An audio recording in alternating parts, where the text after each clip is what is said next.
Hey, how you doing? This is Adam Post, publisher of more than 1,000 comic books and marketing expert, covering the woke reboot of Saints Row, a classic video game series that actually destroyed the entire studio. They just had this announcement up on their website talking about how proud they were that they had been in business 30 years and were planning for the next 30 years. Unfortunately, because they chose to go this direction with their content and produce things that their fans didn't want, but they wanted their fans to want, they no longer will exist. Let's get into the story. Before we do, please be sure you are subscribed to the channel. Click the bell for notifications. Give me a thumbs up. I really appreciate you guys. What kind of people would go and take a popular video game franchise and then update it for modern audiences in such a way that would actually alienate everyone who is actually a fan of the content that the series originally represented? It's not just for Disney.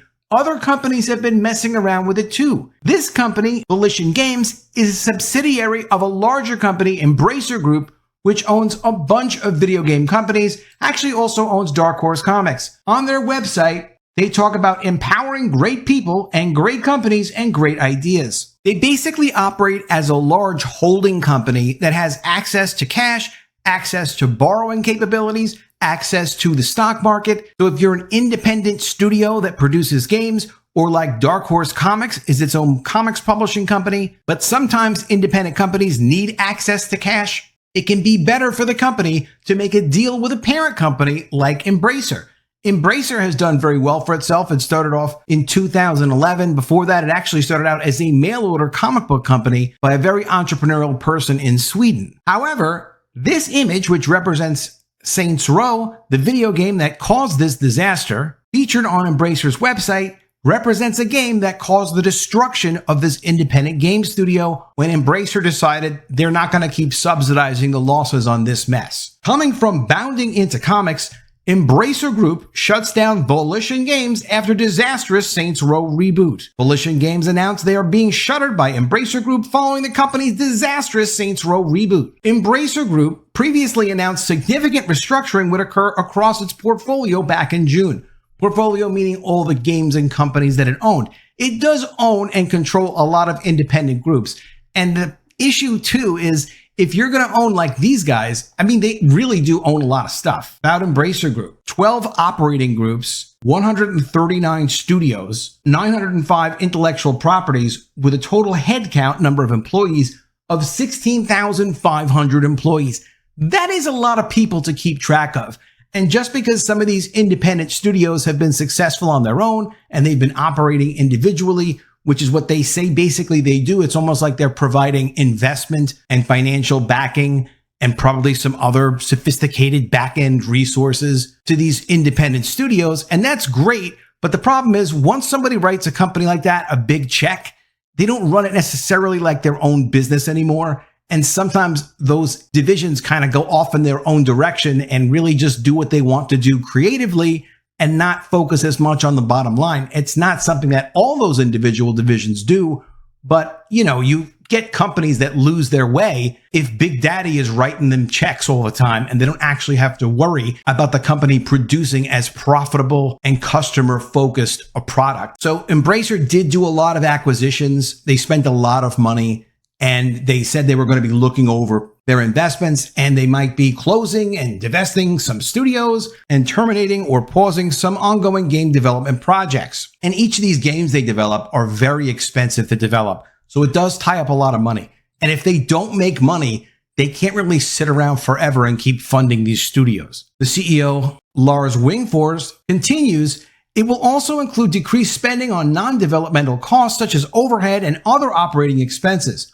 We will reduce third-party publishing and put greater focus on internal intellectual property and increase external funding of large-budget games. So when he's saying they're going to reduce third-party publishing, if they don't own the game, they're not really as interested in being the publisher. So you don't always own the intellectual properties. For example, if you were to license a Spider-Man game from Marvel, that could be very successful financially. You'd have to invest millions of dollars in producing it. You have to pay, of course, the licensing fee to Marvel, all the development expense, all of the publishing and promotional expense, all the marketing, and then hopefully you make money. Embracer is saying, hey, you know something? We're actually probably not going to be doing much of that anymore. We're going to focus on the intellectual properties we own, because they do own a lot of intellectual property now. They might as well. And they're also going to look into partnerships for financing large budget games that they publish, because you can get investors to specifically finance individual projects. So why do they have to constantly risk all their own investment money? In a post to LinkedIn, Volition announced they were one of the studios to be permanently terminated. It read, "The Volition team has proudly created world-class entertainment for fans around the globe for 30 years. We've been driven by a passion for our community and always work to deliver joy, surprise, and delight." This past June, Embracer Group announced the restructuring program to strengthen Embracer and maintain its position as a leader in the video game industry. As part of that program, they evaluated strategic and operational goals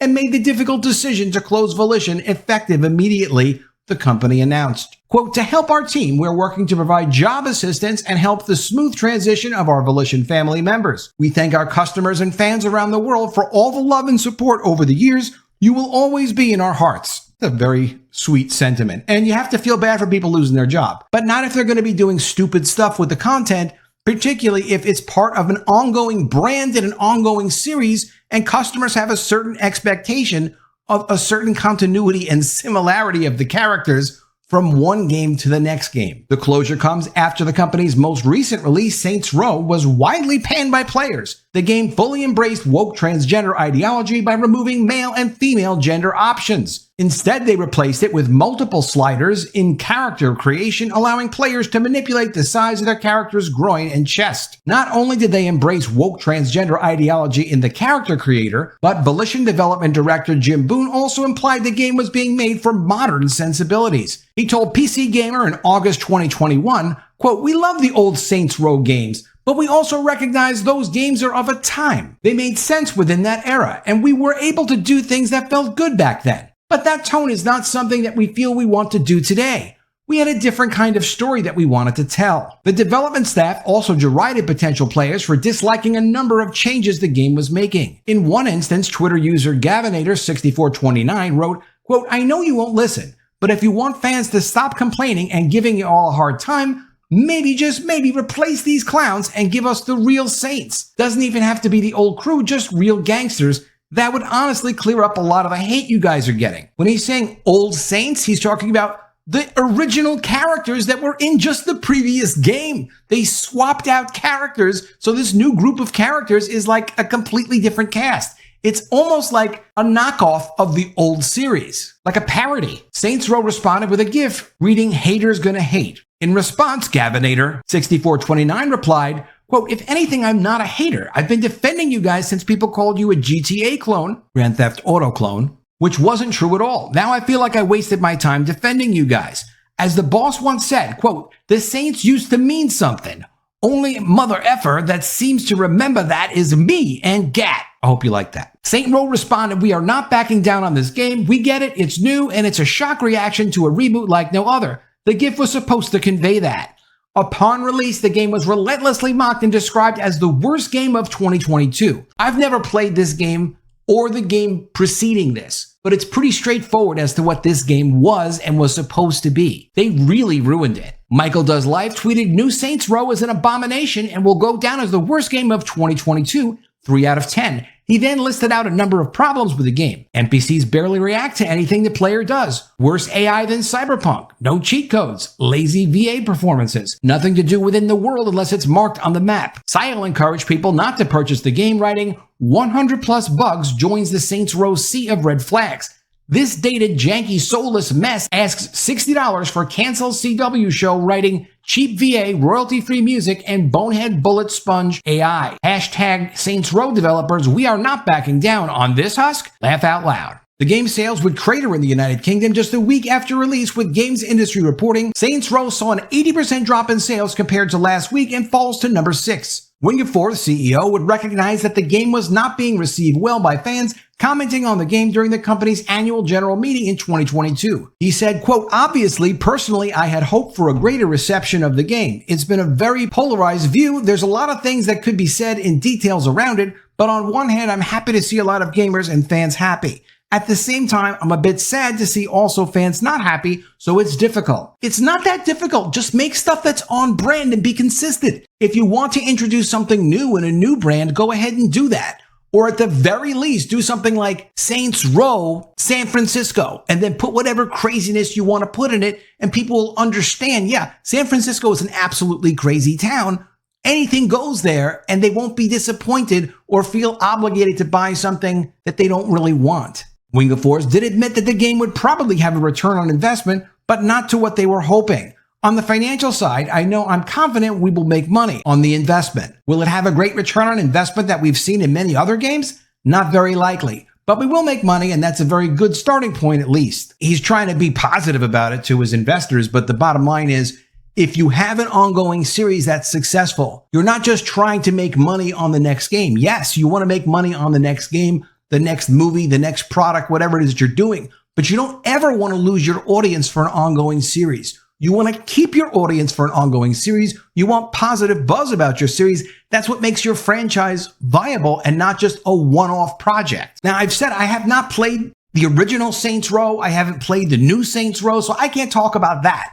What I can tell you is there was an investigation by a liberal reporter on this very subject. Is Saints Row woke? An investigation by Paul Tassi. Here's what he says that he thinks could be woke about the game. He says, hey, I don't think the game is woke, but here's what might be considered woke by some people after having played it for 20 hours. Here is everything I can find in Saints Row that may be considered woke by current nonsense definitions. The lead boss in the commercials is a brown woman. This is different than past Saints Row games, which made the default boss in the commercials a white guy.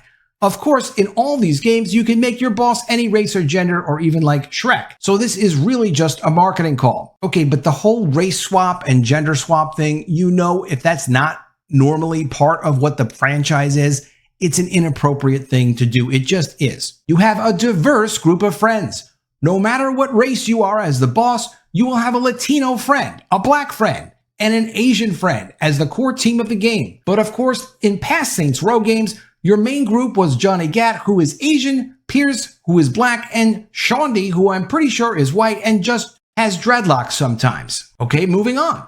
Your friend Kevin is bisexual, and he talks about his past girlfriends and boyfriends. I'm immediately reminded of Saints Row 4, wherein its Mass Effect-like spaceship, you had a bang dialogue option for every member of your crew, regardless of anyone's gender, so this hardly feels like new territory. Yeah, it's kind of new territory, and in my research for the video, I've seen people complaining about, I just don't want to hear about it. There is no dildo bat, but despite not being able to beat anyone with a dildo, you can make a perfect 10 hot boss and run around the game nude if you want. Now, as far as missing a dildo bat, I don't know what to tell you. I said I haven't played the game, so maybe that's a big miss. Maybe it's not. It seems like a miss to me. You cannot rob stores. This struck me as more of a technical design thing, with shops being their own little micro zones rather than some statement about protecting the lives of shopkeepers, when you can still just literally murder any random civilian on the street you come across. They call freckle bitches FBs now. I guess if this makes you feel oppressed, that's your prerogative. So as far as this investigation goes, it does give me some insight into some of the changes. Of course, there's been a lot of this throughout all media. There are all kinds of other crazy things going on in video games now, such as AIs monitoring players to see if they say things that the video game publisher deems to be offensive. But this is a game series that was successful until they decided to go woke and then had to go broke. Let me know what you think of all this in the comments below. Always love to see your ideas. Please be sure you are subscribed to the channel. Click the bell for notifications, give me a thumbs up, and I'll see you again soon with another video. And if I don't see you, I will miss you.